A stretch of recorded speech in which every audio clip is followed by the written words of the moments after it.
Hi book fans, welcome to another suddenlycomics.com video. It's an exciting one today. So this is a year in the making.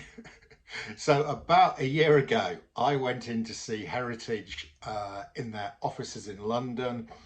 I took them in some stuff. They did a valuation. They said they'd take it anyway. So I will do a video about my Heritage experience.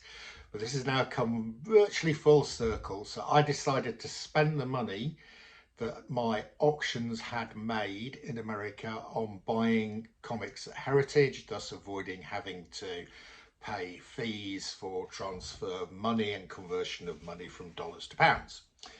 So the first lot of comics has arrived today in my Stackery box.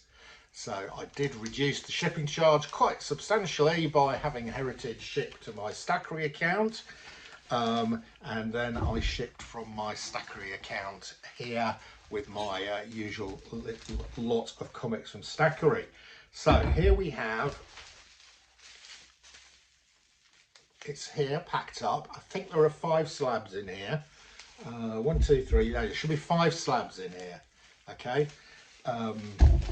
They have also sent me a nice free collector's handbook promoting Heritage, which I'll have a look at later.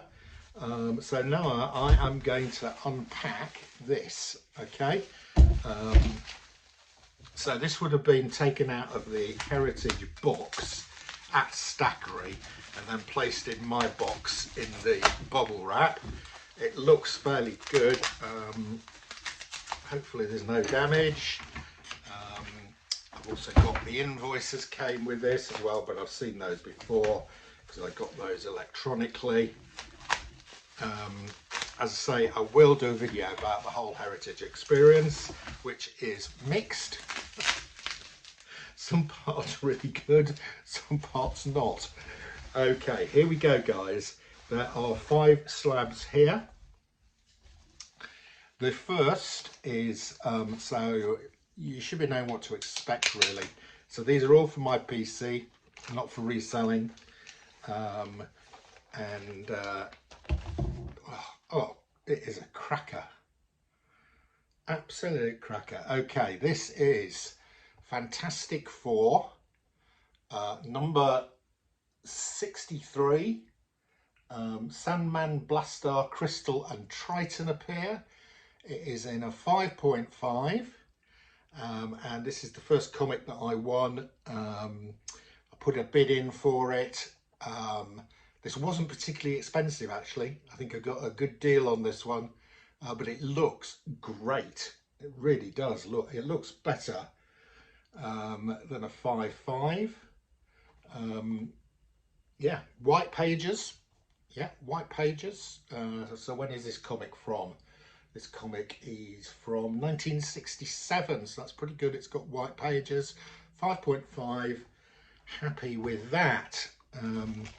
These come packed in a bag with stickers on the front, saying what they are, presumably for identification internally at Heritage.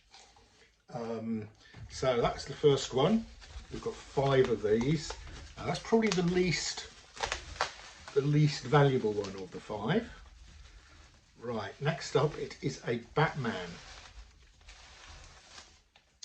This is a Batman from 1955. So this comic is older than me. It is Batman number 89.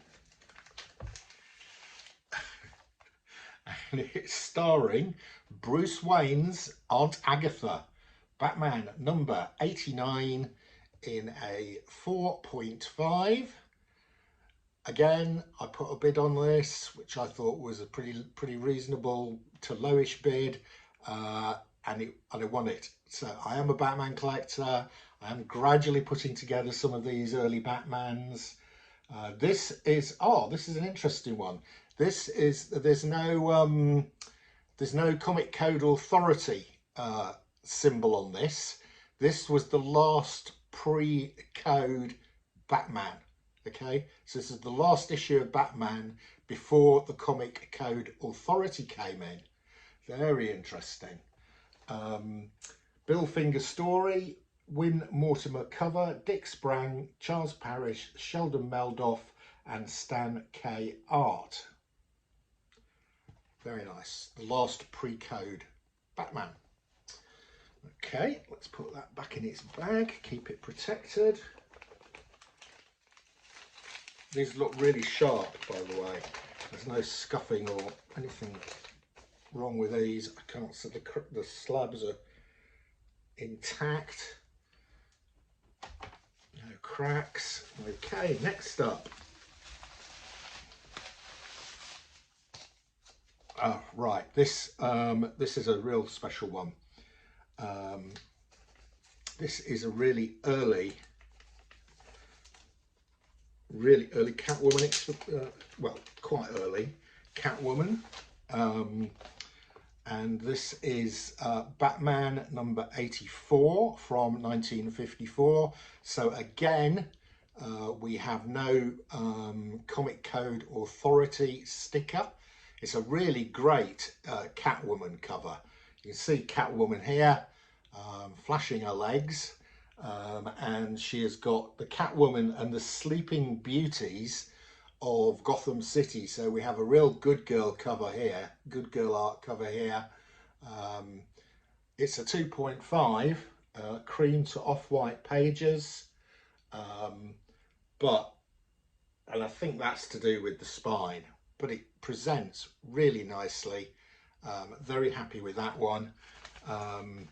Because of the cover, that one is quite an expensive comic, the Sleeping Beauties of Gotham City. Right, so all of these I purchased with the money that I made from the sales I had at this one is an upgrade. This one is an upgrade. I had a CBCS 2.0 of this that I actually gave away for my on my Whatnot when I hit 1,500 followers. And the reason I gave it away was because I have upgraded it to a CGC 4.0. Really nice cover. This is the Ballad of Batman. And there's a sort of hillbilly on here singing, "No one knows where they come, nor when, but they strike like lightning at evil men, Batman and Robin." So that is Batman number 95 from 1955. And you can see the Comic Code Authority has arrived with a great big stamp. So we had two just prior to the stamp, and this one just after the stamp, and you can tell it's just after the stamp because of the size of that Comic Code Authority symbol. So really nice issue here. I did have this one before. I had it raw, I had it graded, it came back at 2.0. I've moved that on and I've upgraded to a 4.0. Right, okay. And at last, but by no means least, if it is what I think it is, have I got 4 or 6 here? That's 4. Might be 6 comics actually. I think it is 6. No, it's 5 comics. I was correct. Okay, this is the biggie. This was the most expensive. Was it the most expensive? Yes, I think it was the most expensive.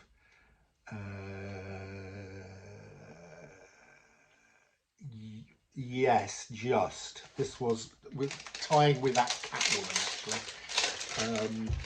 This is a low grade comic, however, it is a bit special.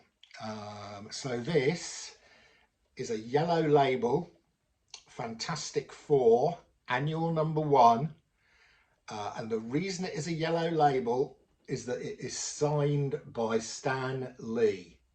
So this is a CGC signature series.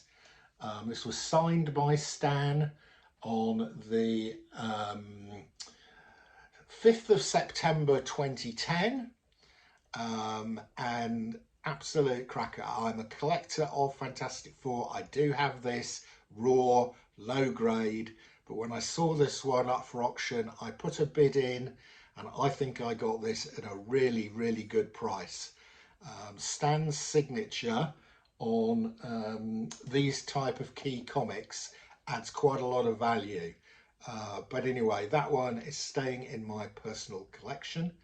Really happy with it. That was my favourite out of the 5 comics that I've just shown you. A real rarity. Fantastic Four Annual 1. I collect Fantastic Four. We've also got Spidey appearing here as well. So an early Spidey appearance. This, of course, dates from, this is the annual from 1963, so quite early. Early Fantastic Four. Brilliant. So there you go, guys. That is my first delivery of items from Heritage from the sales that I made. So I did send off, I sent off 3 pieces of original artwork and 3 graded comics to Heritage about this time last year. If you're working with Heritage, do not expect things to move very fast, okay? It does not. It moves at a glacial pace, okay? I got all the money into my account for all those items eventually in about January. One of the comics did cause a bit of a kerfuffle because it had to go off and get re-slabbed. I then decided, having got the money into my Heritage account, I would treat myself by buying comics that I wanted that I would otherwise not probably buy. Heritage do have some really nice stuff, and you can get some pretty decent bargains if you're patient and you watch. So there we go. I've got another lot. I have done a second lot of purchases from Heritage. Equally great comics, which hopefully I'll be able to show you in about a month or so, all being well. Anyway, that's your lot. See ya again soon.